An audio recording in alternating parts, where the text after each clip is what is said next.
I kept my word, and I rewatched part of the last episode, the beginning part, to see if the web show had spied on us.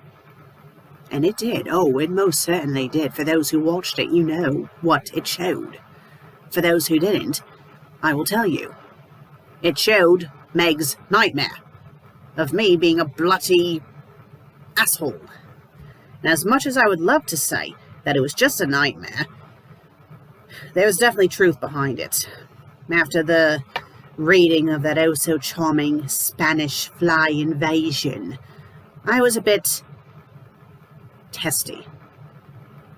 So, in the dream where I came down the stairs and confronted Meg, that was legit. That did actually happen. Me yelling at Meg, that legitly happened. Reality, though, instead of Meg defending herself or continuing to defend herself, she apologized to me. She shouldn't have, because she had nothing to apologize for, but she did apologize to me and said that she didn't mean to upset me, and that she would be more mindful about the outfit that she wears while mowing in the future. Ironically, it was her saying all this that made me realize, hey Sue, you're being a bloody ass. How about you back off? And I did. And then I apologized to her, and I said, you don't need to apologize, I'm the one being an ass. No, I'm sorry. And she asked me about the story, and then I went into a tirade about the story, and yada, yada, yada, and that was pretty much how the rest of the evening went. So yes, if anything was learned, especially seeing the nightmare version of the events, is that even though I've made a lot of progress over the years, I still have very not-so-nice moments that I really need to work on. I need to keep my temper in check and not take things out on Meg. I really got to stop doing that. So, I'm going to work on that. Oh, and you probably noticed. New gloves. They're very, very beautiful. Meg surprised me with these the other day. And, you know, I love them. They're very beautiful, but honestly, I don't feel like I deserve them after how I treated her the other day. So, yes, very grateful for them, but I don't know. No, that's enough about me feeling sorry for myself. You're all here for today's story. Yes, you're probably like, what an interesting title. Courage versus the Golden Girls. This is the Lion King. Is it a showdown? And who's Courage? Courage, the Cowardly Dog. The Golden Girls. And the Lion King. But it's not a versus story. It's a story that inserts Courage, the Cowardly Dog, and the Golden Girls as Simba's siblings. Although Courage is still a dog. And all the Golden Girls have bizarre color schemes that make them look like Mary Sue's in a Lion King fanfiction. Oh, and they have magical powers. Oh my god, this bloody story, this bloody monstrum. So, this review is going to be a tad different.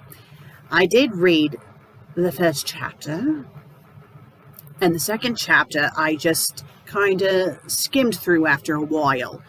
And if you are wondering why, take a look at this.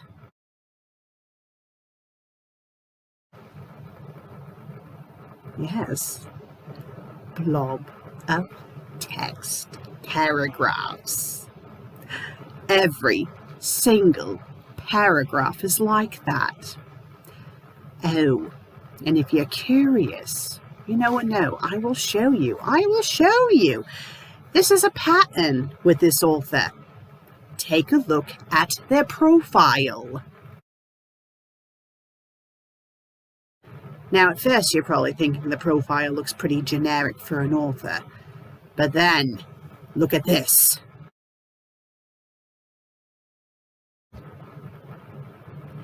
And then, if you look and see what the scroll bar looks like,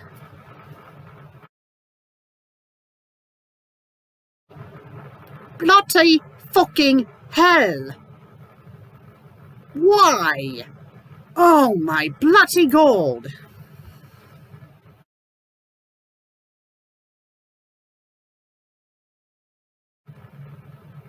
So, I'm just going to give you a very, very brief summary of this story.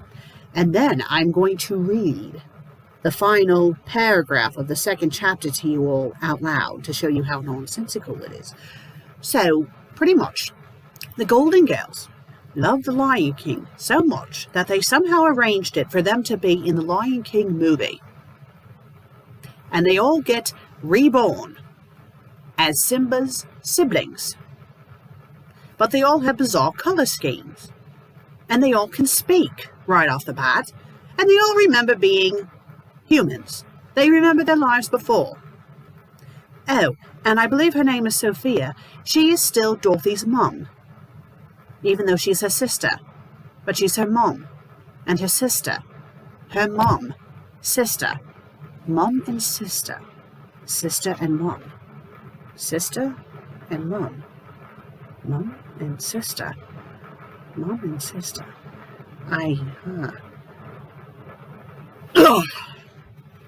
Sorry about that. I think my brain malfunctioned for a tad. So, yes. Yes. Courage, even though he's also a sibling, he is still a dog.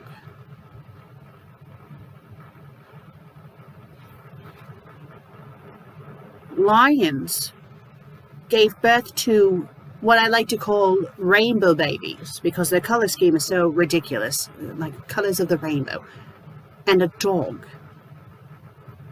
And the thing is that Sarabi and Mufasa are perfectly fine with this.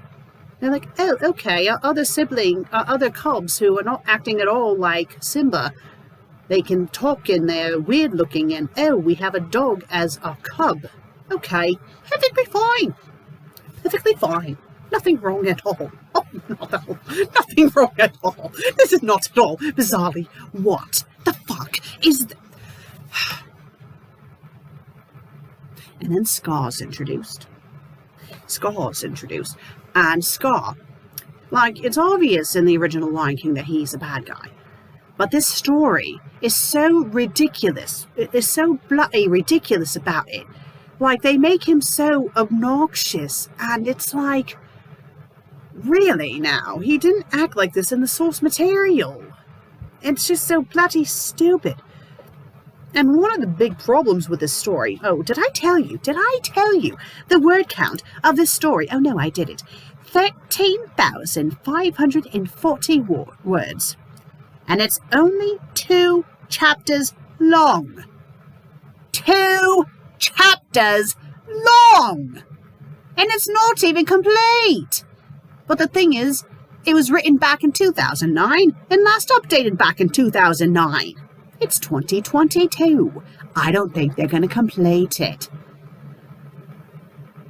And if they do, and if they update it, guess what? I won't be looking at it because the story was... I did read the first chapter somehow. It was painful, but it was so hard to read because the paragraphs... I mean, again, I showed you, the paragraphs are just so bloody long and stupid.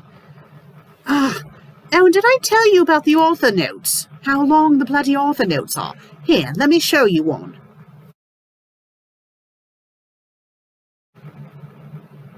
That's the author's note for the first chapter. The second chapter has a very long author's note as well, but not as long. And, oh, there's another thing that happens in this.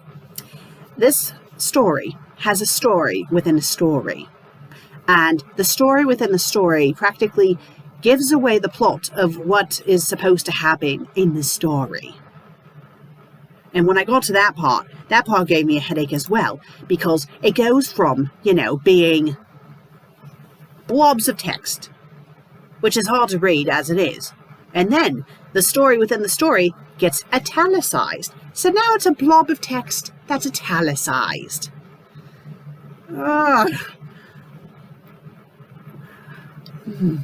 Like the dialogue doesn't have spacing. Nothing has spacing. And there's typos. There are typos. Here, let me show you one. I remember Meg back in her heyday would have a fit if someone did this, having a word in parentheses. It's like, don't do that. And the big kicker, the big kicker at the end of the first chapter is that the author has the goal to say this. Well, this is chapter 1. I hope you liked it so far. This story has to be one of the best I've written so far. If this is the best one you've written, I don't want to see what your worst one is. I really don't. So, the first chapter is practically, about, introducing them as being babies and whatnot, although they don't talk like babies. And then the second chapter, Now, again, I kind of skimmed through the second chapter, so I don't really know much about what happens, but when I get to the final paragraph, I will read that out loud to you. Well, the second chapter, it's just a bunch of filler, like it's talking about, how they grew and stuff.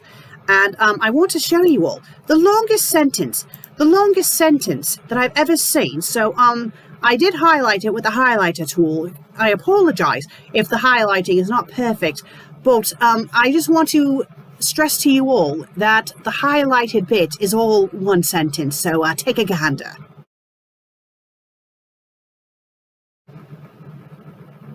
And I'm sure there was other sentences like that throughout the story. It's just my eyes kept on glazing over that I didn't notice, but because this one was at the beginning of the second chapter, that's how I noticed it.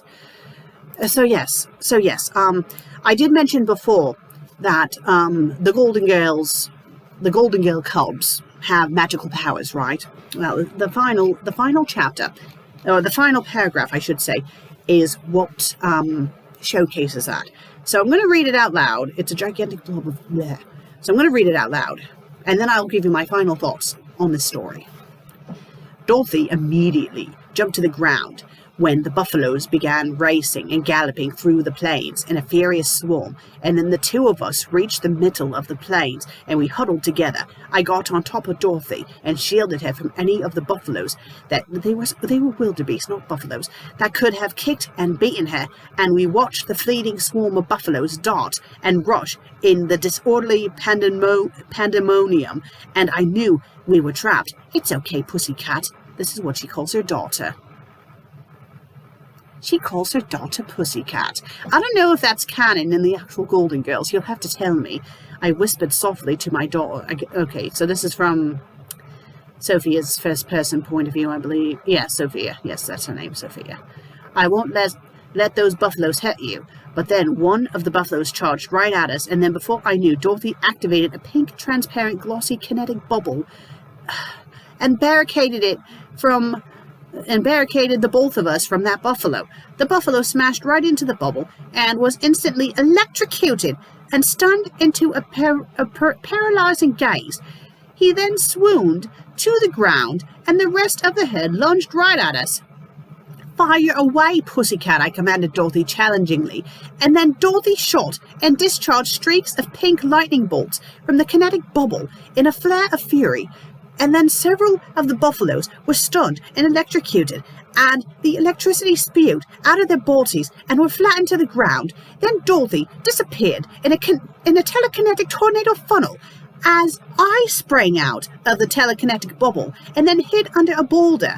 And what I saw before my own eyes was astounding. Dorothy was levitating herself in mid-air through the telekinetic tornado, and she was sending out beams of telekinetic energy that were being discharged through the tornado, and then the telekinetic beams exploded and detonated right in front of the buffaloes, compelling them to disperse and scatter in terror. After some of the remaining buffaloes continued to lunge right after her, Dorothy then absorbed the potent kinetic energy in her and then ignited herself on fire. She then shot out flames from her eyes and then leaped right at the buffalo in a furious rage. Dorothy then bashed right into the buffalo and then manipulated the animal in midair using the electrical sparks that were in the form of flares. She then flung the buffalo up in the air with a zap of electricity and then shot out a huge explosive fireball that caused the buffalo to combust into flames. And that's how the chapter ends.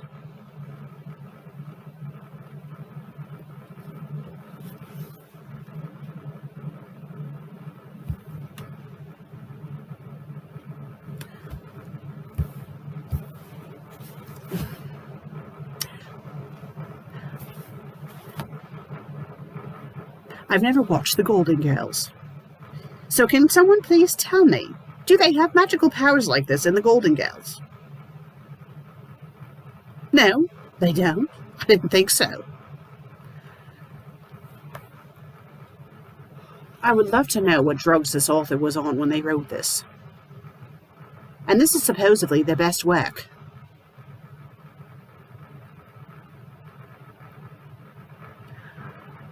I am at a loss of words. Just the nonsensicalness.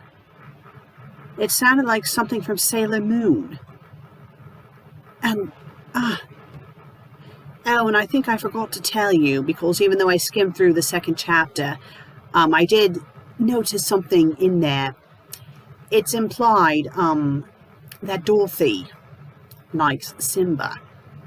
You know, her brother!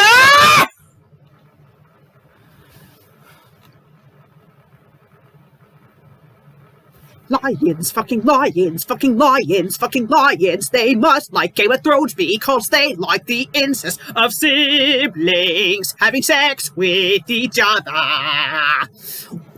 Why? And they're still supposed to be cubs. Ooh, I'm so glad that this story was not completed. And I really hope that they don't try to complete it. And like I said before, if they do, I am not revisiting this. No. Would I recommend the story? If you want to permanently damage your eyes, yes. If you want to get high as a kite and then try to read the story, you might have fun. But it might give you scary hallucinations. So no, I don't even think I would recommend that. You know what? I don't think I would recommend this story at all. I just know. No.